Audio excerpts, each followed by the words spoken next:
It's finally time for the video that you guys have all been asking me for since I bought the new 2024 TRD Pro Tacoma. Everyone wants to know about the seats. Isodynamic suspension seats up front, both the driver and passenger seat.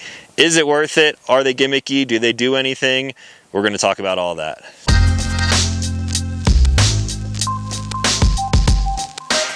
What's going on, everyone? Back with another episode of Stuff and Things, and yes, today we're finally talking about the Isodynamic seats, which is not an option when you get a TRD Pro Tacoma. You are stuck with these seats, so you either love them or you hate them. I don't really think there's a middle ground at this point. I've owned the truck for 2.5, maybe 3 months now. I'm not exactly sure, but I have put about 4,000 miles on this truck, and a lot of it has actually been off-road. I just got back from the Moab trip. You guys will see more of that here this coming weekend, but I've been testing out a lot of different things with the truck in its stock form. So, of course, the Fox QS3 suspension, changing that from the soft to the medium all the way up to the firm mode. I've actually aired down my tires today for the first time now that I finally have an onboard compressor from CA Tuned in the rear of this truck. I've been messing with the sway bar disconnect for high, low. I really haven't needed to get into any of the crawl control modes or anything like that. And then icing on the cake are these seats up front. So new for this year on the 2024 TRD Pro Tacomas, they are all coming with their Isodynamic performance seats. Toyota says that these will provide a smooth, confidence-inspiring ride for those in the driver and the front passenger seats.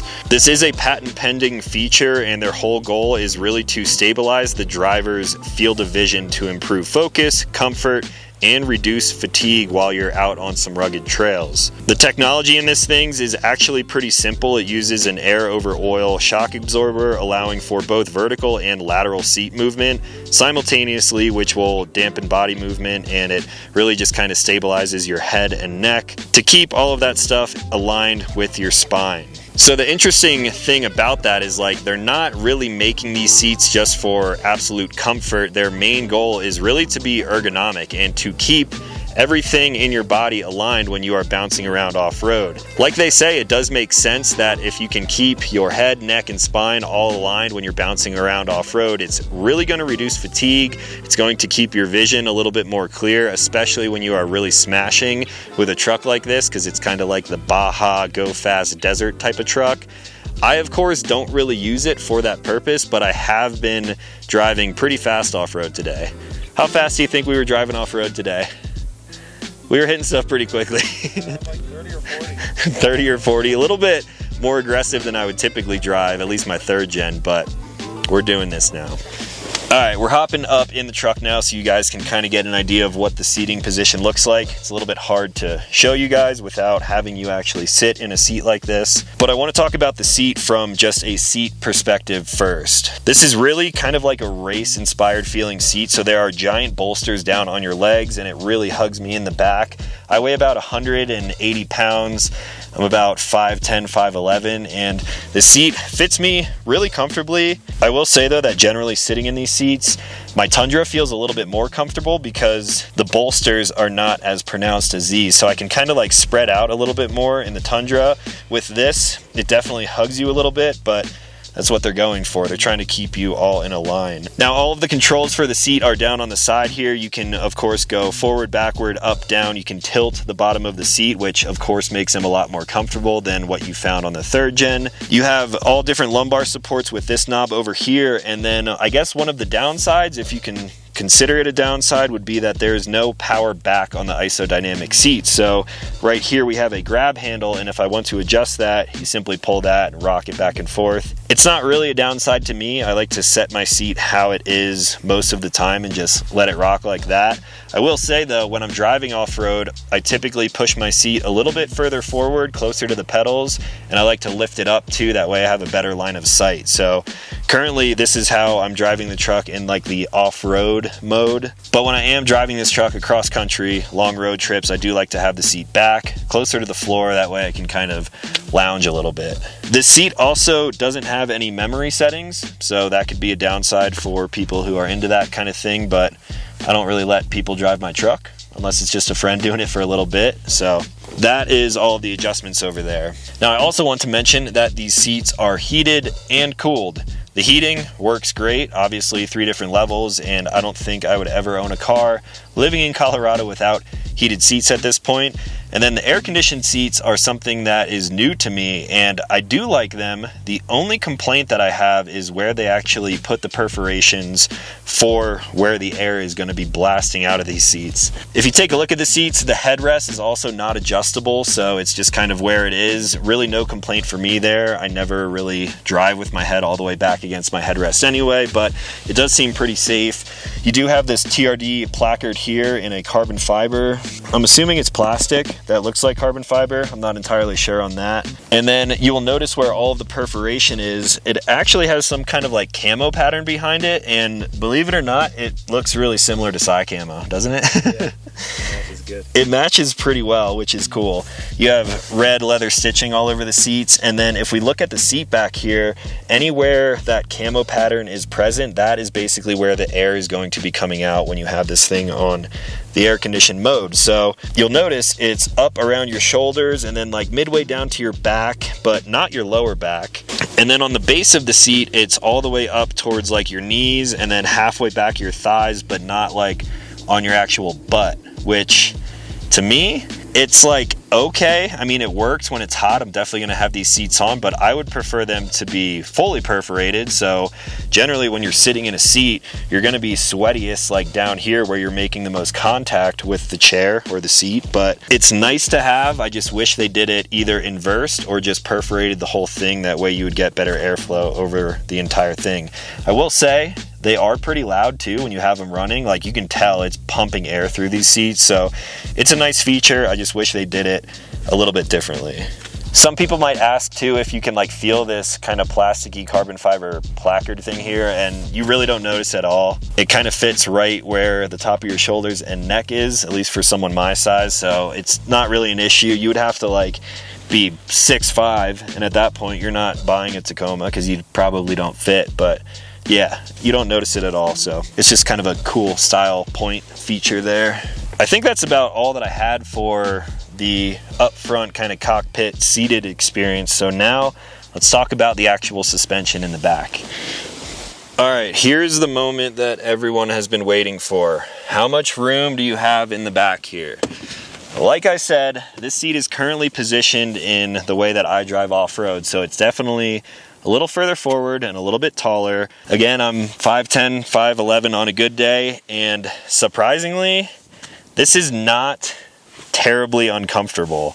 You have all of the components here for like the shock absorbers, and you have gauges and the little fill valves here. It's like a big jet pack that protrudes off the back, but a lot of people complain about this, and I understand. Like if you want seating for passengers in your back seat, if you have kids or whatever it may be, you probably don't want this option on a truck. And if you want a TRD Pro, you're kind of stuck with them unless you pull these out and replace them with something different. But I don't know, a lot of people complain about it, and again, the seat is in like an off-road position. I could drive on road how it is right now, but I did not exaggerate how I'm sitting in this truck, and it's decently comfortable. You do have these kind of like cutouts in between here for your knees, so if someone is a lot taller, I mean, they're going to be kind of like locked in here. That's definitely not going to be comfortable for most passengers. Now, if I'm personally sitting behind this seat in this exact position, probably don't want to do like a really long road trip with it, but then again, like it's not too terrible.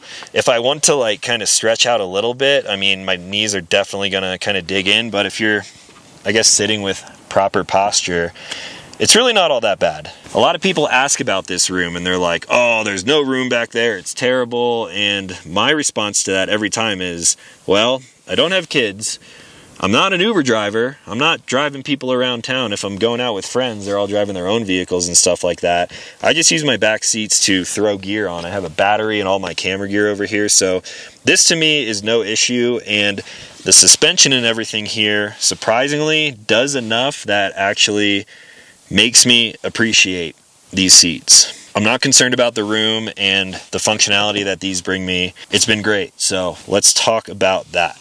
So let me try to bring you guys in here as best as possible, just to kind of show you the seating position and everything. Here's what it looks like from my view. Again, not a ton of room here, but nothing that I'm going to complain about. We have two different air chambers right here. They both have gauges and they both have fill valves right here. And this is what is actually controlling the movement of these seats. So on the left side here, we have the valve fill for the vertical movement, so with the seat bouncing up and down, and then over on the right side here, this is for lateral movement, side to side. Down on the bottom here is where you can switch between an on-road and off-road mode, so you simply just push the lever to either side. I don't think it actually locks them out, but when you're on the road, I believe it makes it maybe a little bit stiffer. In the off-road mode, it's going to allow the suspension in the seats to actually activate a little bit more. And the actual suspension components are hidden, I believe, underneath the seat and maybe up one of these sides. I don't know exactly where it's at because I haven't pulled all of this stuff apart. But this entire frame here is non-removable. You could remove the plastic shrouds and everything, but again, if you get these isodynamic seats, you're stuck with them. That's what you get. Now, as far as the user interface goes here, of course, we have the air valves, which you simply pull off, and Toyota, with these seats, actually includes a little, kind of like a bike pump. It's an Isodynamic performance seat pump, has a digital gauge, and you simply hand pump it. Since these shocks are so small, you only have to pump it a few times, and then you can set it based off of either the readout on the pump itself or the dials right here.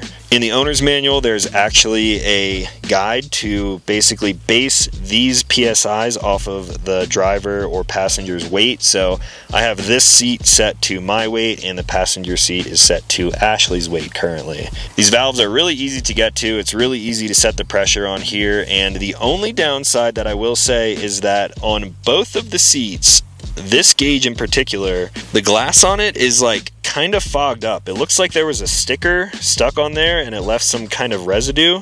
I have not talked to a Toyota dealer about this or really anyone at Toyota, but it is kind of annoying. I can still kind of read it and you can read it on the digital pump as well, but for how expensive this truck is, that is a little bit annoying. I'm curious if other people with isodynamic seats out there have that same issue. It's not on the inside, it's not condensation, it's just like a cloudy lens on that readout. So don't care for that, but how do the seats actually feel? Now, I'm sure I was in the same boat as a lot of you guys out there. When I saw this, I was like, that's kind of gimmicky. I don't know if it's even worth it. Like, you're losing legroom in the back seat for passengers. It does look really cool. Looks like a jetpack on the back of your front two seats, but I'm not fully convinced on it. So that's why I've been putting off this video. I wanted to test it in a bunch of different environments until I gave my actual thoughts. I went about testing this in a bunch of different ways, both with setting the PSI differently on the vertical and lateral movement. I ran all different types of trails, like really fast kind of deserty stuff in Moab, and then I was running pretty quickly through some rocky stuff today. I've been driving this truck all over in a lot of different environments, and I will say I don't think these seats are actually gimmicky. I think they do work pretty well. The way that I notice them most is when I am driving off-road with the back settings set to an on-road mode. I would drive out a trail a little bit and just kind of get a feel for it, and then I would crank them over to off-road mode and drive back the same way on the trail. And it's not only noticeable to just me, but passengers that I've had in the vehicle as well. How's that isodynamic seat? Very cushy on the booty. Look at it. Did you actually notice a difference now? Yeah, I do. I didn't think I would. It's very soft. It is really subtle, and for the average person who's really not taking this truck off-road all that often, I don't think it would really be worth it. There's a lot of reasons why you may choose a TRD Pro, but I don't think just the seats would be one of them. But for someone like me who is off-road quite often, I actually do notice a benefit from these seats. When I'm off-road for like a couple hours throughout a day, I do not feel as tired as I did in my third gen, and I had some crazy suspension on that older truck. So the suspension on this truck, having the tires aired down and everything, the build quality, everything together makes this truck great to drive. And then the seats, they're just kind of like the icing on the cake for me.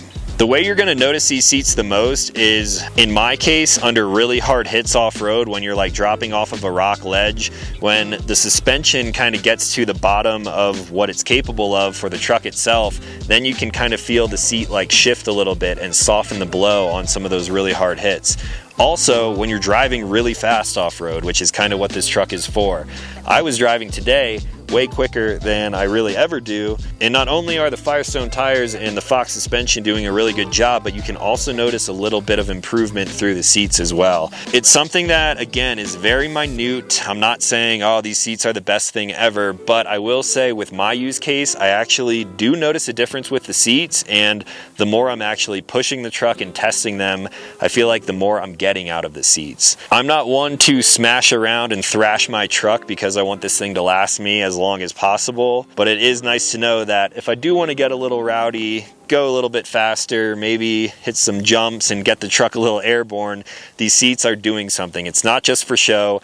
They do actually work, and again, people's opinions on these seats are going to vary drastically. But until you have like 100 hours of seat time and thousands of miles, I don't think you will truly understand the benefits. So if you're interested in driving them and testing them out, I would try to get off-road with them to really notice a difference. It's really just kind of like a time thing. I am still happy that I went with the TRD Pro. I do enjoy these seats, and I'm curious what you other TRD Pro owners out there think about it. Do you actually notice a difference? Did you set everything to your pressure? And I'm just curious, like, what do you guys think about them? So that is all that I had for this video. Hopefully it was pretty quick and I answered as many questions as possible. If I missed anything and you guys are curious about anything else, drop some comments down below. I'll try to answer anything as best as possible. Huge thank you to everyone who is watching, liking, commenting, sharing these videos. It really helps a creator like me out. And if you are new to this channel, consider clicking subscribe because I make new videos every single week. As always, thank you for watching. I'll talk to you in the next one.